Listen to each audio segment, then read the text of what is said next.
There's actually something that I've been wanting to talk about with Final Fantasy VII Rebirth for quite some time, and it's a change that I actually like this time around. Previously, in Final Fantasy VII Remake, the game itself was chapter-based, and if you go back to like my 2020, 2021 videos, I was talking about how I need them or really wanted them to do away with the chapter select system, as I felt like it kind of took me out of the RPG experience and made me anticipate like when the game is getting closer to end. I know some chapters are longer than most, but it was just kind of like one of those things I didn't really like so much. I felt like whenever I saw it said, oh, now you're entering chapter 5 on the top left, broke my immersion in some ways. However, I have since changed my stance on that because for New Game Plus, especially if you're trying to go back to a chapter to specifically get a duplicate item or more of an item specifically, you can easily chapter select to there instead of having to redo the entire game again from like New Game Plus if you missed an item, which is very convenient in a lot of our guides and videos. And amazingly enough, it turns out that in Final Fantasy VII Rebirth, it will be functioning in about the same exact way, but even better. Trust me, it gets crazy. Thank you guys for hitting that subscribe button. We got it up to 38% subscribe. I have not seen that number there in quite some time, so GG's, you guys are amazing. We completely skyrocketed past 11%, way beyond that, and are at 38%, almost to 50% though. So hit that subscribe button and notification bell to stay in the loop and help raise that to 50% or higher. Now, with that being said, let's get into the video. So jumping into an article that was made earlier this month from Saudi Gamer. Shout outs to Saudi Gamer for this one. They interviewed Hamaguchi on October 2nd. Major shout outs to Isam. They brought up some really good questions that I think were really worth mentioning. So they said, since Remake and Rebirth tell a connected story, how do you balance Rebirth offering new improvements without the player feeling disconnected from Remake? The main idea of the trilogy is to feel the past in a new way. We are keen to show all the elements of the original game in a new and modern way to stir players' emotions, but at the same time provide a new and exciting experience. And this keenness means that the experience is consistent between the three parts. In addition to that, the expansive world map means players have more freedom than ever to experience things in the order that suits them, whether for the story or various side quests. Which, again, we talked about this before. Player freedom and expression, that type of stuff. Tackling that stuff right there, I think is so wonderful on their part. I mean, we can customize and use whichever party we want, which we were limited to the story elements in Remake, but now we're not, which is kind of like, it suits exactly how the original game was. In the original game, when you're going through Midgard, you don't have access to the PHS until you leave and go to Calm, right? But you can actually sort and choose your party members after that. So that's really cool that they're allowing you to do that in a much more simpler way in Rebirth. Literally creating presets and swapping to them on the fly while in the world, because everybody's running around together at the same time. And now they ask, will the game be divided into chapters with certain areas only being in certain chapters, like Remake, or will it be completely open? Splitting into chapters and having an open world isn't as cohesive this time. The game is divided into chapters according to the events of the story, and areas gradually open as the story progresses. But by the end of the game, you will be able to visit all continents, cities, shrines, and oceans in one connected world. But we're going to come back to this in a second because I do have another article that we need to talk about. What were the lessons learned from developing Remake and how did they impact Rebirth? This one is really exciting. I think a lot of you guys are really going to enjoy this. When we launched Remake and monitored players' reactions, we found that they really liked the story, but there was a feeling that just following the story diminished players' sense of freedom. This time we made sure to give players greater freedom in choosing the order of where they want to go through, and we added a lot of side content to the point where you can completely ignore the story and spend your time on side quests. With this, we have a strong and dramatic story, but the experience is completely different from that of a Remake.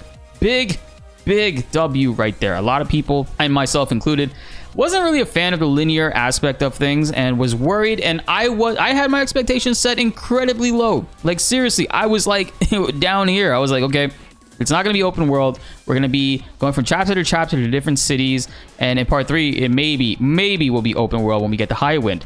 That is not the case. They've actually full-on created an open world that expands with the story that we can fully traverse and unlock things, explore vehicles, all that stuff, man. They did a whole lot more than I was expecting. It's just really awesome to see that they listened to the fans. They saw the fans' feedback very loud and clearly and went ahead and did that.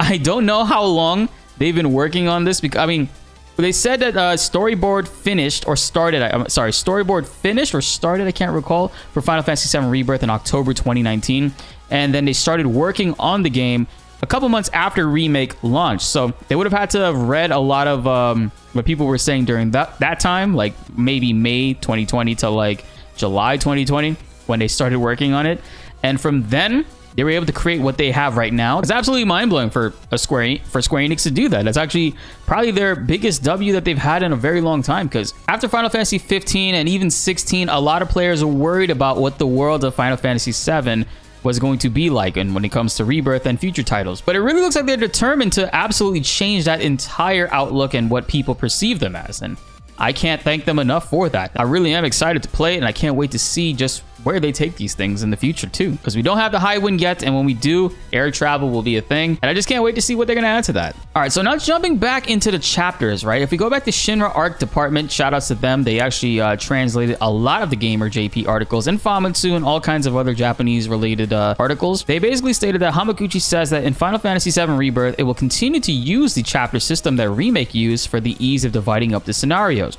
But regardless of what chapter you're in, you can still go back and explore the entire world whenever you want. This is a New Game Plus thing, because as we know, Chapter Select is not available until... It is the New Game Plus. Chapter Select is available once you beat the game on the first difficulty or the first playthrough, and then you unlock Chapter Select, and you're able to take your current characters and equipment and everything that you have slotted in and jump to from Chapter 1, or you could jump to Chapter 10, whenever you want in the game, and you'll have access to that area, right? But it seems like what it's reading to me, and correct me if I'm wrong, if any of you guys in the comments have anything to say about this, I would love to hear what you guys have to say. But it seems like we will be able to, in New Game Plus, go from like Chapter 2 and still have access to the open world areas that were available later on. And the story portion just won't advance until we choose to advance it, which is mind-blowing that if that is the case, because that just means that we'll be able to fully traverse the world once we beat the game, and we're going back through it in New Game Plus. I hope that's the case. It's kind of groundbreaking to think about it, man. So like, say for example, in Final Fantasy VII Remake, right? In chapter, I think it was 14, they wake up from Aerith's house and they're trying to go to Don Corneo's mansion to squeeze more information out of him. You can actually go to Don Corneo's under stairway, and there's a Fury Ring there. Fury Ring is one of the best accessories and increases your damage by 27%, I think it is, both physical and magical attack. It also lowers your defense by 27%, both magical and defensive. But it's one of the best accessories and just ultimate damage pusher. You can get however many you want, but it's obviously best to get 3. So in order to get that, you'd have to restart that chapter,